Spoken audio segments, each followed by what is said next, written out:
এটা আমার নাই, আমার নাই। তুমি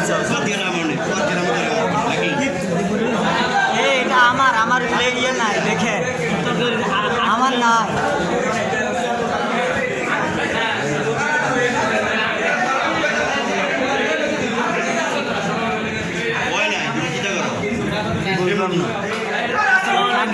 তোমার রমজানের শুভেচ্ছা সবাইকে।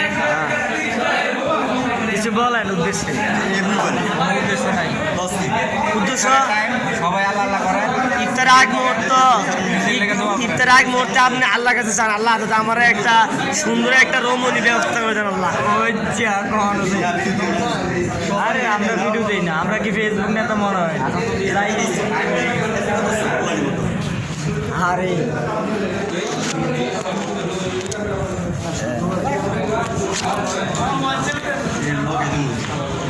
প্রিয় উপস্থিতি, আসসালামু আলাইকুম। মাহে রমজানের শুভেচ্ছা সবাইকে। আমরা এখন অবস্থান করছি বরুড়া উপজেলার আগ্রা ইউনিয়নের সোনাইমুড়ি স্কুল মাঠে। এখানে আমাদের দলীয় প্রোগ্রামে উপস্থিত ছিলেন বরুড়া উপজেলা বিএনপি সিনিয়র সহসভাপতি কায়সার আলম সেলিম, বরুড়া উপজেলা বিএনপি সেক্রেটারি জহুরুল হক স্বপন, বরুড়া উপজেলা স্বেচ্ছাসেবক দলের আহ্বায়ক সহ অসংখ্য নেতাকর্মী, বড় পৌরসভা, ছাত্রদল, যুবদল সহ অসংখ্য নেতাকর্মী আমরা ইফতার পার্টিতে অংশগ্রহণ করছি। সবাই দোয়া করবেন। ধন্যবাদ।